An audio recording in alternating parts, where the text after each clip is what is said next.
Stel jou vir 'n oomblik hierdie prentjie voor. Jy stap so van 'n besige straat af en stoot die swaar deure van Studio Biopilates Parys oop. Ja, mens verwag mos dadelik 'n sekere tipe atmosfeer as jy by 'n ateljee instap, né? Presies. As jy soos ek is, verwag jy waarskynlik daardie tipiese, byna oorweldigende gimnasiumatmosfeer. Jy weet waarvan ek praat, die harde musiek wat pomp, die reuk van sweet, mense wat rondhardloop. En daardie aaklige metaalagtige geklap van swaar gewigte wat aanhoudend op die vloer val. Jep, net so. Maar dis glad nie die toneel wat jou daar begroet nie. Die oomblik as jy daardie drempel oorsteek, val die chaos van die stad eintlik heeltemal weg. Dit is amper asof jy in 'n ander dimensie instap. Sjoe, dit klink byna soos 'n tipe heiligdom. Dit is regtig so. Die lig stroom vrylik deur massiewe vensters in. En in die middel van hierdie helder spasie, in perfekte, byna militêre rye opgestel, staan die reformers, jy weet, daardie bekende Pilates-masjiene met al houtrame en staalvere. Hulle lyk mos altyd soos hierdie fyn, ingewikkelde meganiese instrumente of hoe. Ja, alles is silverskoon en presies in sy plek. Maar die ding wat my die meeste opval in die beskrywing van hierdie ateljee is die stilte. Dit is nie soos 'n ongemaklike leestilte nie. Dit is 'n stilte wat amper knetter van onverdeelde absolute aandag. Daardie spesifieke kwaliteit van stilte is nie per toeval daar nie. Dit is eintlik die fundamentele vereiste vir die werk wat hulle daar doen. Jy stap uit 'n wêreld van afleiding in 'n sone van uiterste presisie in. OK, kom ons pleis dit uit. Ons missie vir hierdie in-diepte verkenning vandag is om so 'n bietjie onder die engine kap in te klim. Ons wil verstaan hoekom hierdie spesifieke benadering hier in Parys onder leiding van Caroline Berger de Femini nie net nog 'n vinnige oefensessie is om 'n bietjie vet te verbrand nie. Ja, dit is soveel meer as dit. Dit word letterlik beskryf as 'n taal, 'n totale herorganisasie van jou senuweestelsel. Maar ek moet eerlik wees, as ek kyk na my eie lewe en waarskynlik jou nou ook as jy nou hierna luister, is ons daar net absoluut chaoties. Ek meen, ons spring teen 1000 km/h van ons fone af, na ons skootrekenaars toe, na die volgende krisis. Ja, nee, ons lewens is 'n konstante gehaag. So, hoekom vereis hierdie metode dan so 'n uiterste, byna onnatuurlike vlak van kalmte? Is dit regtig biologies nodig? Of is dit dalk net vir die ontspannende atmosfeer? Kyk, dit is glad nie net vensterbekleding nie. Dit begin by 'n ongelooflike diepgaande begrip van neurologie. OK, so ons praat van die brein hier. Presies. Die menslike liggaam en veral die senuweestelsel is ongelooflik aanpasbaar. Maar hier is die ding. Dit leer absoluut niks nuuts in 'n toestand van chaos of oorlewing nie. So as ons gestres is, leer ons nie. Nee, dink so daaraan. Wanneer jy gejaag of gestres is, val jou brein outomaties dadelik terug op sy ou, ingeslypte gewoontes. As jou slegte gewoonte is om jou skouers op te trek tot by jou ore as jy beweeg, gaan jy dit 10 keer erger doen as die harde musiek speel en jy probeer byhou met 'n instrukteur se vinnige pas. Sjoe, so as jy in 'n raserige omgewing is, gaan jou stelsel net herhaal wat hy reeds ken, selfs al is dit 'n verskriklike postuur. Absoluut. Om 'n foutiewe bewegingspatroon werklik te herskryf, moet die senuweestelsel veilig voel. Dis hoekom dit daardie stilte, herhaling en 'n mikroskopiese presisie benodig. Dit maak sin. Die brein moet eers bedaar. Ja, die brein moet as dit ware sy verdedigingsmeganismes laat sak, sodat dit nuwe neurologiese paadjies kan bou. Dit is die enigste manier waarop dit nuwe inligting oor balans, swaarteklag en spanning effektief kan verwerk, sonder om in 'n veg- of vlugreaksie in te gaan. Ek moet sê, ek het nooit so daaraan gedink nie. Gewoonlik is my eie benadering in die gimnasium wel pure ego. Ek dink baie mense kan na my vereensalwig. Ja, ek stap in, gryp dadelik die 20 kg handgewig, net omdat ek wil hê die ou langs my moet sien hoe sterk ek is. En letterlik binne 5 minute trek ek 'n spier in my nek en kan ek 3 dae lank nie my kop draai nie. Ja, dis daardie pure brute kragbenadering. Jep. Maar as ek na beelde van hierdie Pilates-sessies kyk, lyk dit net asof iemand op 'n waantjie lê en rustig heen en weer gly. Ek meen, as ek eerlik moet wees, dit lyk amper te maklik. Waar's die uitdaging? Wat hier fascinerend is presies daardie wanopvatting. Omdat ons so gekondisioneer is om te glo dat sweet en pyn die enigste werklike maatstawwe van harde werk is, mis ons heeltemal die onsigbare kompleksiteit. So, dit gaan glad nie net oor spiere bou nie. Glad nie. Pilates in hierdie vorm gaan nie in die eerste plek oor brute spierkrag nie. Sien, jy kan twee mense hê wat reg langs mekaar op daardie reformers lê. Hulle stoot albei die waantjie met hul bene weg. Okay, so dit lyk dieselfde. Ja, van buite af is die visuele prentjie 100% identies. Maar binne in hul liggame gebeur twee totaal, en ek meen totaal verskillende dinge as gevolg van hul intensie. Wag, hoe bedoel jy? As die spiere dieselfde fisiese beweging maak, is dit mos sekerlik dieselfde oefening. Nie noodwendig nie, en dis die geheim. Die eerste persoon is dalk besig om doelbewus net die diep stabiliseerders in hul bekken te aktiveer. Hulle fokus is heeltemal op die bene. Reg, okay. Maar die persoon op die masjien langs aan, wat fisies presies dieselfde lyk, gebruik dalk daardie stootbeweging uitsluitlik om hul diafragma te bevry en 'n nuwe asemhalingspatroon aan te leer. Jene, dit is 'n groot verskil. En 'n derde persoon oor kan die vertrek, doen dit dalk net om die brein te leer dat hulle hul knie kan buig sonder daardie kroniese pyn wat hulle al jare pla. So die uiterlike beweging is net 'n voertuig, die interne intensie dikteer watter stelsel in die liggaam werklik verander word. Weet jy, dis amper soos die verskil tussen hardware en sagtware by rekenaars. Ja, ek hou van daardie analogie. Verduidelik 'n bietjie. Wel, my ou ego-gedrewe gimnasiumroetine is soos om net aanhoudend meer hardware by te voeg. Jy weet, groter gehoor, groter spiere, net meer krag. Maar wat jy nou beskryf, is eintlik 'n sagtware opgradering vir die brein self. Ja, dis presies dit. Jy verander letterlik die bestuurstelsel se kode sodat dit beter en slimmer besluite neem oor hoe om krag te versprei en hoe om asem te haal. Dit is 'n bitter akkurate vergelyking. Caroline Berger de Femini beskou hierdie bewegings letterlik as 'n taal. Elke beweging wat jy uitvoer is 'n sin. Okay, so jy praat met jou liggaam. Presies.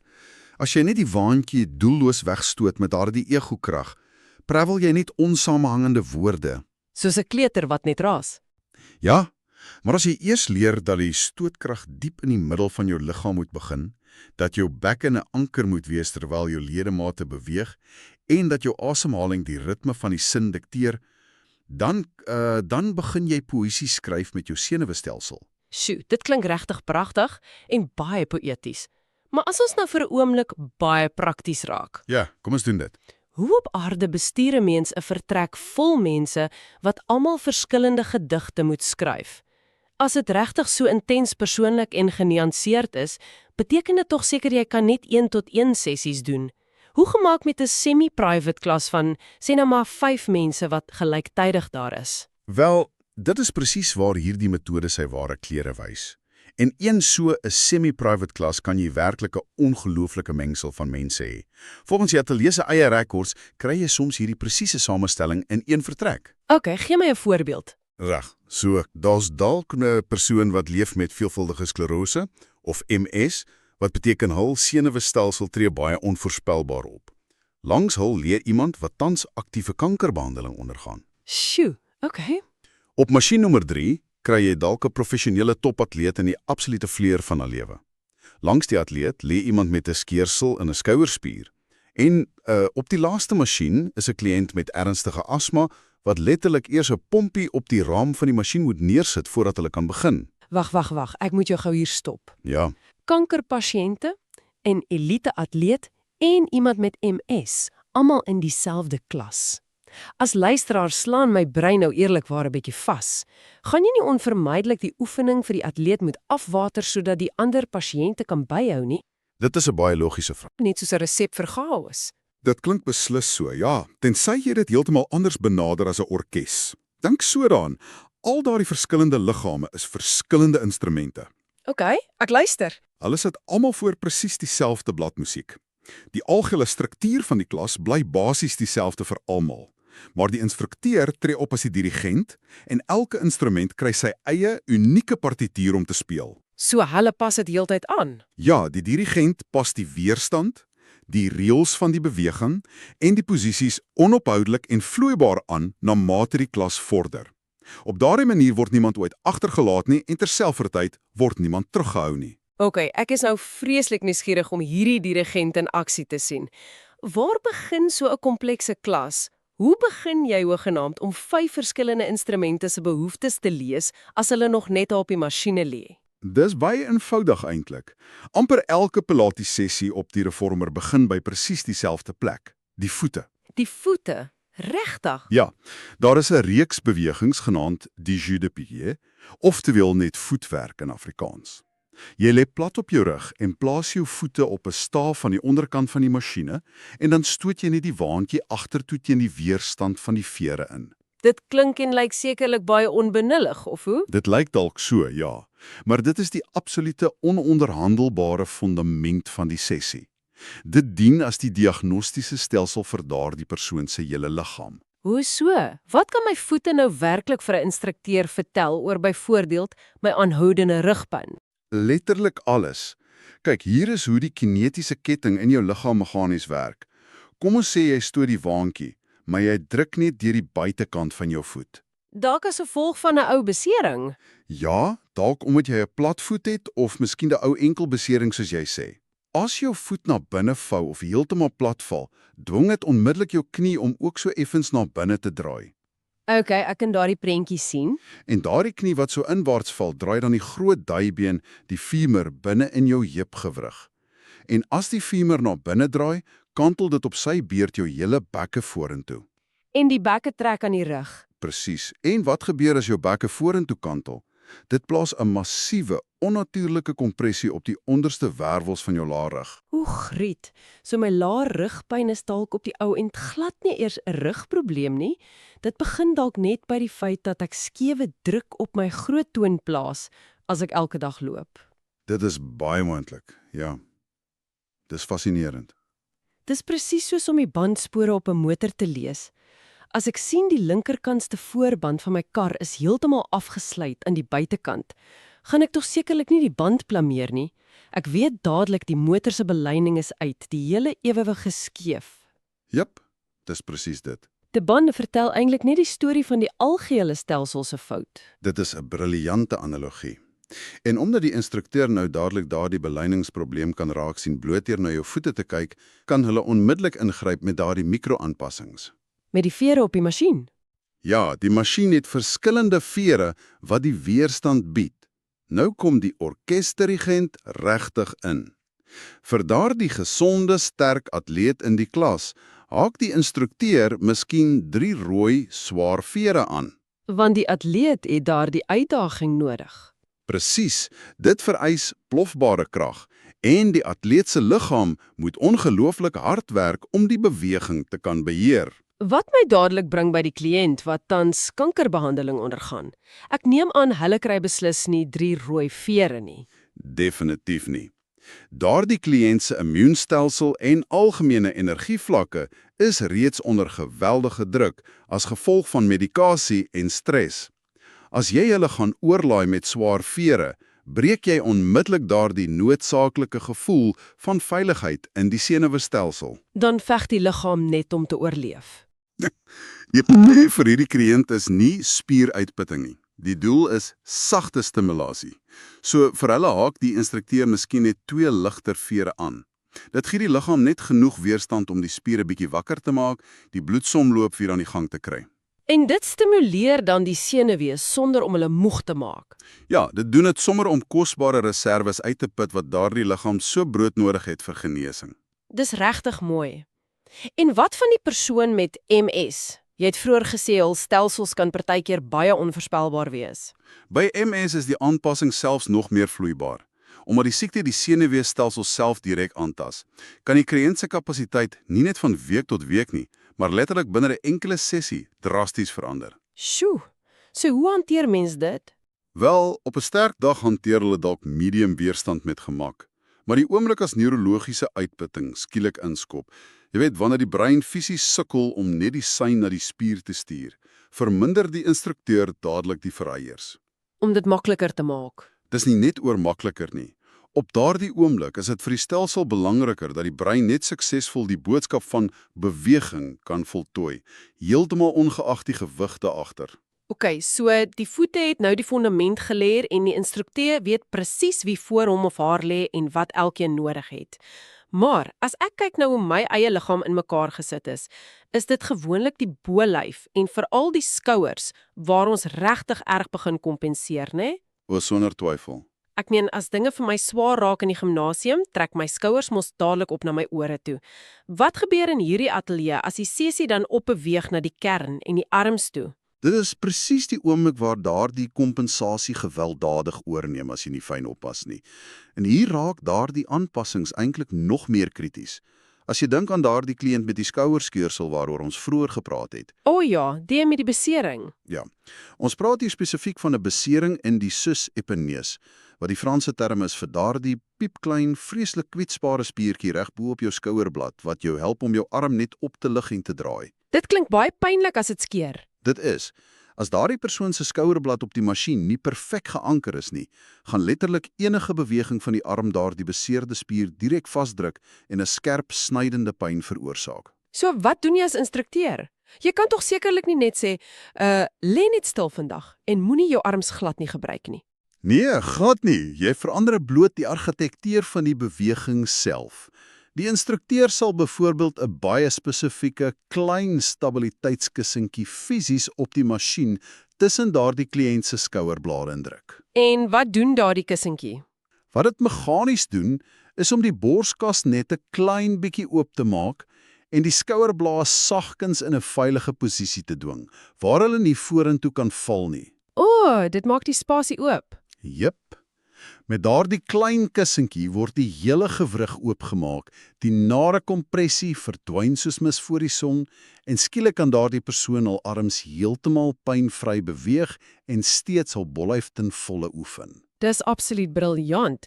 Maar weet jy, dit laat my weer eens dink aan na die groot ego-probleem wat ek jou aan die begin genoem het. Hoe so? As ek daardie kussentjie daar kry en baie ligter verre moet gebruik, gaan daardie nare stemmetjie in my kop dadelik sê, jy werk nie regtig hard genoeg nie. Ek meen, in 'n normale gimnasium glo ons vas, geen pyn, geen wins. Wat leer hierdie benadering ons oor daardie gevaarlike verhouding wat ons met weerstand het? Dit leer ons 'n baie harde les. Om bloot meer gewig by te voeg by 'n onstabiele stelsel is die absoluut vinnigste manier om daardie stelsel vinnig te breek. Sjoe, dis waar. As die weerstand op die pilatesmasjien vir jou te swaar is, raak daardie fyn kernspiere wat eintlik die werk moet doen, heeltemal oorweldig. En wat dink jy doen jou liggaam dan? Hy soek sekerlik iewers anders vir hulp. Presies. Hy soek desperaat hulp by die groter, sterker spiere wat eintlik glad nie veronderstel is om by die beweging betrokke te wees nie. En dis wanneer my nek begin uitbult en my kakebeen vasklim. Ja nee. Ja, jou boonste rug trek heeltemal krom. Jy dink dalk in daai oomblik jy oefen bitter hard, maar die harde realiteit is jy leer net jou senuweestelsel hoe om nog strammer en banger te wees in die toekoms. Dis 'n vreesaanjaende gedagte. Ek het byvoorbeeld gelees dat die instrukteurs in hierdie ateljee partykeer mense kruisbeen op 'n boks laat sit om armoefeninge te doen, in plaas daarvan om hulle op hul knieë op daardie bewegende waantjie te laat balanseer nie. Ja, dit is 'n algemene aanpassing. Weereens, ek speel nou net advokaat vir die duiwel, is om iemand op 'n lekker stabiele boks te laat sit nie bloot 'n oulike manier om die oefening makliker en miskien 'n bietjie afgewater te maak nie? Dit lyk dalk van buite af so, ja. Maar die neurologiese wetenskap daarachter sê regtig presies die teenoorgestelde. Neem byvoorbeeld 'n roeibeweging op die masjien wat 'n diep rotasie in jou bollyf vereis. OK, ek sien dit voor my. As jy op jou knieë op 'n glydende, onstabiele platform staan terwyl jy dit doen, is jou brein se absolute enigste prioriteit net oorlewing. Dit wil net aan alle koste keer dat jy nie op jou gesig val en jou tande uitslaan nie. So dit span alles in net om regop te bly. Ja, presies. Omdat dit angstig veg vir balans, sluit die brein outomaties al jou groot spiere styf toe en jy hou jou asemhaling in. En dit verhoed ironies genoeg dat jy daardie diep fyn spiere, soos die obliques, jy weet, daardie skuins maagspiere, werklik kan isoleer en effektief tuigen. Ooh, sjoe. So omdat my brein heeltyd dink ek gaan val, kry my maagspiere eintlik glad nie die kans om die fynwerk te doen nie, want my hele liggaam is net te besig om paniekbevange te oorleef? 100%, dis presies wat gebeur. Maar kyk nou as ons dit verander. Deur jou rustig kruisbeen op 'n stabiele boks te laat sit, neem die instrukteur al daardie onstabiliteit heeltemal weg. Skielik voel die senuweestelsel, ek is veilig, ek gaan nie meer val nie. En dan kan mens begin werk. Ja, onmiddellik ontspan daardie groot oortydwerkende kompensasiespiere en eers dan kan jy by die diep laag van die fynspiervesels uitkom. Deur dit makliker te maak om net te balanseer, maak jy die teiken op die regte spier eksponensieel moeiliker en baie meer presies. Wow. Okay, so ons het nou heeltemal begin by die voete en dit georganiseer. Ons het die bollyf geanker, skouers mooi gestabiliseer en ons senuweestelsel letterlik gekalmeer sodat die diepspiere uiteindelik in vrede kan wakker word. Ons is uiteindelik reg, ja. Maar wat is die einddoel van al hierdie voorbereiding? Ek meen, dit kan ons darm nie alles net lae intensiteit tot die einde bly nie. Waarheen bou ons hier op? Wel, nou bereik ons uiteindelik die werklike klimaks van die sessie, omdat die liggaam nou mekanies perfek in lyn is en die senuweestelsel ten volle ingeskakel is sonder enige paniek, kan jy die stelsel met geweldige krag begin laai. Okay, nou praat ons. Ja, nou beweeg die klas oor na dinge soos die knie-stretch, waar jou arms geanker is, heupe hoog gelig is en jy die weerstand uitsluitlik met jou onderbuik beheer. Dit klink intens. En dit raak meer intens. Van daar af, as die student se raamwerk dit fisies toelaat, vorder ons na volle plankposisies bo op die bewegende waantjie. Ons doen selfs opstote of push-ups met daardie veer as ekstra weerstand, of ons doen daardie geweldige diep sywaartse strekke wat ons die mermaid-posisie noem. Dit is werklik 'n pragtige opbou. Jy weet, ek gaan wegbeweeg van my gewone bietjie dom gimnasium analogieë. Dit herinner my nou eintlik baie meer aan hoe jy 'n volle orkus gereed kry vir 'n groot komplekse simfonie. Ek luister. Dit klink na 'n goeie vergelyking. Jy kan onmoontlik vir die hoofviolies vra om 'n komplekse, blitsvinnige solo van Beethoven te speel, as daardie viool se snare nog nie eers behoorlik gestem is nie. As daardie instrument uit stemming is, gaan alles net verskriklik klink, en op die ou end gaan 'n snaar letterlik breek. Ja nee, dit is absoluut waar. Die hele Pilates-klas tot by hierdie punt was eintlik net die noodsaaklike proses om elke liewe persoon in die vertrek, snaar vir snaar, fyn te stem. En dit word gedoen sodat hulle daardie moeilike bewegings aan die einde uiteindelik foutloos en pynvry kan uitspeel. Dis 'n ongelooflike, wonderlike perspektief daardie. En kyk, sodra daardie kragtige musiek klaar gespeel is, sluit jy nie net die deure en loop onverskillig weg nie. Die afkoelfase is net so mekanies en neurologies doelbewus as die res. Wat gebeur in die afkoelfase? Na al daardie intense planke en weerstand, lei die instrukteur die liggaam rustig deur 'n fase van diep integrasie. Jy lê op jou rug, soms met 'n buigsame ring of fitnesssirkel tussen die knieë, net om seker te maak daardie perfekte beleining vanaf die voete tot by die bekke bly nou in plek. En die senuweestelsel kalmeer weer. Presies. Dan rol jy die hele ruggraat soos 'n stringperl saggies op en af, letterlik wervel vir wervel, wat 'n ongelooflike strelende uitwerking op die oorwerkte brein het. Ek kan my indink hoe lekker dit moet voel. Dit word dan gevolg deur 'n vinnige tipe hardloopbeweging of running daarop die voetstaaf. Dit is net om die oorblywende spierspanninge een die kuite heeltemal vry te stel en dan laastens kry jy diep beheerde strekke vir jou duispiere. Elke laaste detail is daar gesit om die liggaam heeltemal veilig en gebalanseerd agter te laat. Dis regtig so 'n lieflike en weldeurdagte prentjie wat jy daar vir ons skets. Maar ek dink ons bereik nou die absolute belangrikste vraag van hierdie hele indiepte verkenning. Reg, wat is dit? Al hierdie fyn, byna mikroskopiese instellings, jy weet, die kussentjies onder die skouers, die presiese aantal vere op die waakie, die diep gekonsentreerde asemhaling. Wanneer jy by Studio Biopilates Paris na die tyd uittreë en jy stap onmiddellik weer in daardie chaotiese, raserige lewe buite in, daardie lewe van skerms, fone, stres en slegte postuur, wat bly oor? Dis die groot vraag, né? Ja. Wat is tog die eintlike punt hiervan as ons daardie perfekte postuur nie permanent kan vashou in die regte wêreld nie? Kyk, as ons dit uiteindelik aan die groter prentjie koppel en regtig kyk na wat Caroline en haar span in Parys probeer bereik, dan besef jy dat Pilates soos hierdie nie net 'n tydelike ontsnapping is nie. Dit is fundamenteel 'n middel tot selfkennis. Selfkennis van jou liggaam. Ja. Dit gaan lankal nie meer daaroor om net spiere op te pomp in 'n spieël nie. Dit gaan primêr oor kapasiteit bou in jou lewe. Wanneer jy in daardie ateljee daardie nuwe meganiese beleining en daardie diep kapasiteit vir asemhaling gevind het, begin dit stadig maar seker jou daaglikse lewe infiltreer. Kan jy vir ons 'n voorbeeld gee van hoe dit lyk? Sekerlik. Sê nou maar iemand het dalk vir jare gehuiwer om hul arms te lig, as gevolg van daardie skouerskeer. Hulle besef skielik by die huis dat hulle heeltemal sonder pyn 'n swaar blik van die heel boonste rak af in die kombuis pluk. Sjoe, dit moet lewensveranderend voel. Dit is. En dit is bloot omdat hul senuweestelsel, sonder dat hulle eers daaraan dink, onthou het hoe om hul skouerblad heeltemal veilig te anker. Daardie soort ding kweek ontsaglike selfvertroue. Jy moet jou liggaam weer leer vertrou. Absoluut. Jy leer eenvoudig hoe om weer met jou eie liggaam te kommunikeer.